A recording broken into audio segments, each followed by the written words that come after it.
여러분 안녕하십니까, 진성호입니다. 오늘 김종인 국민의힘 선대위 총괄 선대위원장이 대장동 특검 도입을 촉구하는 긴급 기자회견을 열었습니다. 자, 이 장면은 상당히 상징적입니다. 그동안 윤석열 후보를 대통령으로 만들기 위한 선대위가 윤석열 후보를 대통령 만들 생각은 하지 않고 내분이 이렇습니다. 무엇보다 이준석 대표와 조수진 최고위원 간의 갈등이 이틀째 국민들을 실망시켰습니다. 오늘 아침 조선동아중앙 조중동 사설은 일제히 이준석의 이런 행동을 비판하면서 윤석열 후보, 김종인 총괄선대위원장까지 포함해서 국민의힘 지도부를 강력하게 비판했습니다. 정권교체가 얼마 남지 않았는데 지금 뭘 하는 거냐는 겁니다. 자, 그런 점에서 지금 김문기 성남도시개발공사 개발 1처장의 이 사망으로 지금 다시 대장동 게이트가 문이 열리고 있는데, 여기에 대해서 선대위 총괄 선대위원장이 마이크를 잡았다는 것은 중요합니다. 바로 이게 국민들이 원하는 모습입니다.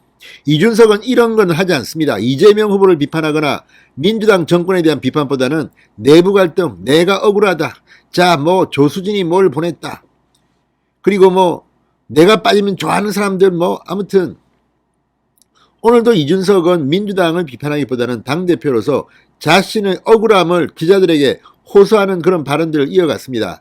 참으로 한심스럽습니다.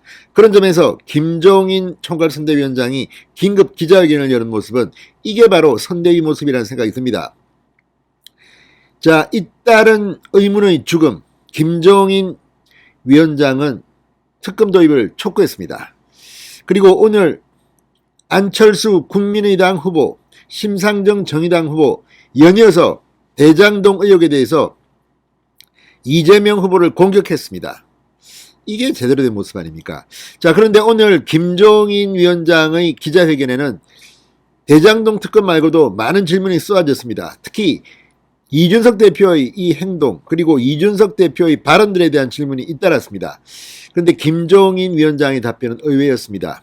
이준석이 빠져도 지지율에 큰 영향을 주지 않을 거라는 그런 취지의 발언이 있었습니다. 원래 김종인과 이준석은 한 몸이라는 말이 있습니다. 이준석은 김종인의 합류를 애타게 호소했고, 또 김종인과 이준석은 10년째 호흡을 맞춰온 사이다, 그런 이야기도 있었습니다만, 김종인 위원장조차도 이제 이준석의 이런 행동이, 돌발 행동이 부담스러워졌을까요? 의외의 발언을 했습니다. 뭐라고 했을까요? 진성호의 융단 폭격 시작합니다. 이준석 대표와 이재명 후보를 융단 폭격합니다. 방송에 앞서 아직 진성호 방송의 구독자가 아니신 분은 붉은색 구독 버튼 눌러주십시오. 더 좋은 방송으로 보답하겠습니다. 기자들과의 일문일답 때 김종인 위원장이 이준석 대표가 자신의 사태로 세대 결합론이 무산됐다고 주장한 데 대해서 이렇게 말했습니다. 선거에서 개별적인 사람에 따라 한 세대가 따라가고 안 따라가고 그렇지는 않다고 본다. 그러니까 이준석이 원래 2030의 지지를 받고 있다. 특히 남성 2030들. 그래서 이준석이 빠지면 2030 남성들의 지지가 빠질 거다, 이런 주장들이 인터넷 커뮤니티 등에 나왔습니다. 여기에 대해서 김종인이 일축한 겁니다. 이 개별적인 사람에 따라 한 세대가 따라가고 안 따라가고 그렇지는 않다고 본다. 그러면서 기본적으로 대통령 후보가 대한민국을 어떤 방향으로 끌어갈 것인가 비전이 제시되면 모든 세대가 거기에 동조해 따라가는 것이지, 특정 세대가 어떤 특정인을 보고 하는 것이 투표 성향이라 보지는 않는다고 확실하게 이준석 주장에 선을 그었습니다. 이준석은 마치 자기가 2030의 무슨 대단한 존재라고 착각하는 것은 아닌지 걱정이 됩니다. 자, 그리고 이준석 사퇴 파동에 대해서는 이준석 대표가 어제 사퇴하는 거로 일단락됐다. 정치인이 한번 국민 앞에 선언하면 그것을 받아들이는 게 관행 아닌가 생각한다. 그러니까 이준석 이제 선대 오지 마라, 이런 것 같습니다. 한번 선언했으면 됐지 또 모시고 오고 읍수하고 오세요. 각간에 각계, 그래 나 마지못해 간다. 불고기 먹고 울산에서 했던 그런 짓은 이제 하지 않겠다는 뜻으로 풀이됩니다. 그러면서 소위 이준석 대표와 조수진 전 공보단장 사이에서 벌어진 사태는 그것으로서 마감하고 앞으로 우리 선대위가 어떻게 효율적인 선거를 임할 것인가에 대해선 새로운 각오로 선대위를 꾸려 나가겠다고 덧붙였습니다. 김종인 위원장은 선대위 개편은 없다고 했습니다. 다만 운영 방식을 좀 바꾸겠다는 겁니다. 임태희 총괄상황본부장은 그간에는 체계적으로 논의가 되지 않은 상태에서 일이 진행됐는데 이제 한 테이블에서 함께 논의하는 구조로 업무 방식이 바뀌었다. 1일 조정회의 체제로 전환됐음을 밝혔습니다.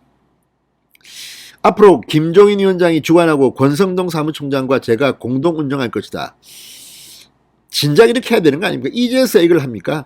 아무튼 임태희 본부장 역시 어떤 의미에서는 그동안 일을 하고 싶어도 일할 여건이 못 되는 것 같습니다. 이번 기회에 한번 제대로 하기 바랍니다. 너무 늦었습니다. 김종인 총괄선대위원장을 모신 것 자체가 이가라고 모셨는데 그동안 도대체 뭐 했는지 모르겠습니다.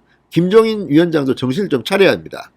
임태희 본부장 이제 책임을 져야 합니다. 도대체 그동안 뭐 했습니까? 일이 안 되면 후보 방에 들어가서 그냥 박차고 들어가서 이렇게 해야 됩니다 하고 말을 해야지 무슨 눈치만 보고 있었던 건 아닌지 참 의심됩니다. 게다가 이 총괄상황본부 내에도 무슨 실장 아무튼 이것 자체가 메머드입니다. 그러니까 메머드 선대위라고 비판하는 김종인 총괄위원장도 자신의 조직은 또 메머드로 만들었어요. 이것도 효율적이지 않습니다. 이것도 슬림화 시켜야 됩니다. 누차 말씀드리지만 김종인이 말했던 슬림화는 맞는 방향입니다.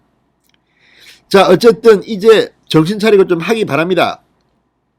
자, 그리고 또 하나 대장동에 대해서도 오늘 김종인 위원장이 김종인스럽지 않게 강하게 말했습니다. 이것도 주목할 만합니다. 앞으로 김종인은 이런 큰 그림을 가지고 치고 나가야 됩니다.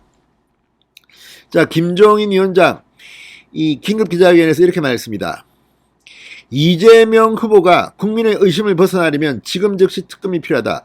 도대체 대장동 몸통을 지키기 위해 얼마나 많은 사람이 죽어나가야 하나 이렇게 맹공을 퍼붓습니다. 아우 오늘 화끈합니다. 김종인이 오랜만에 바른 말 했습니다. 김종인 위원장은 문재인 정부에서 의문의 죽음이 계속 이어진다. 윤미향 의원이 정의기억연대에서부터 옵티머스 펀드, LH 부동산 투기 등 연이은 문재인 정권 비리게이트에서 핵심 관계자 증거를 가진 사람들이 자살로 생을 마감했다. 실제 그렇습니다. 이낙연의 최측근이라는 사람 또 윤미향 무슨 소장 아주 왜 이렇게 이런 일이 많이 벌어집니까? 김종인 위원장은 대장동 게이트도 마찬가지다. 이재명 후보의 최측근인 유동규 전 성남도시개발공사 기획본부장은 자살 시도를 했고 유한기 전 본부장도 구속을 앞두고 자살한 데 이어 어제는 김문기 처장이 숨진 채 발견됐다.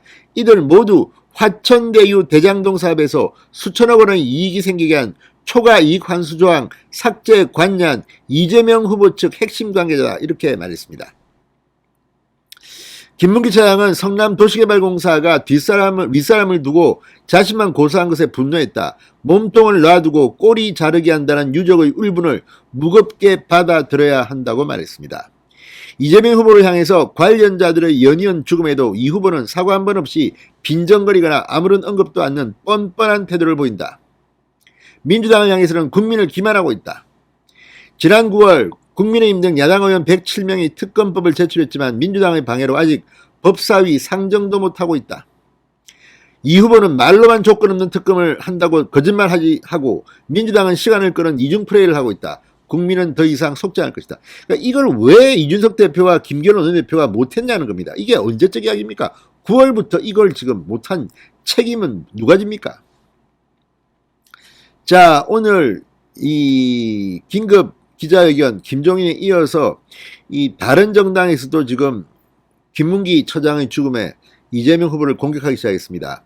안철수 국민의당 대선 후보 SNS에 긴급 성명을 내고 몸통은 놔두고 깃털만 잡는 검찰의 여당 눈높이 맞춤 수사가 이런 비극을 초래했다. 특검 수사로 죽음의 행렬을 중단시켜야 한다고 말했습니다. 심상정 후보도 기자회견을 열고 이재명 후보는 대장동 의혹 수사가 무력화되길 기다리는 것이 아니라면 지금 당장 특검을 결단하라. 대장동 사업의 진상을 밝혀줄 핵심 정인들이 연이어 극단적 선택을 하는 불상사가 이어지는데도 대장동 사업의 설계자라는 이재명 후보는 법적 검증을 회피하고 있다고 맹비난했습니다. 진성호의 융단 폭격이었습니다. 여러분 감사합니다.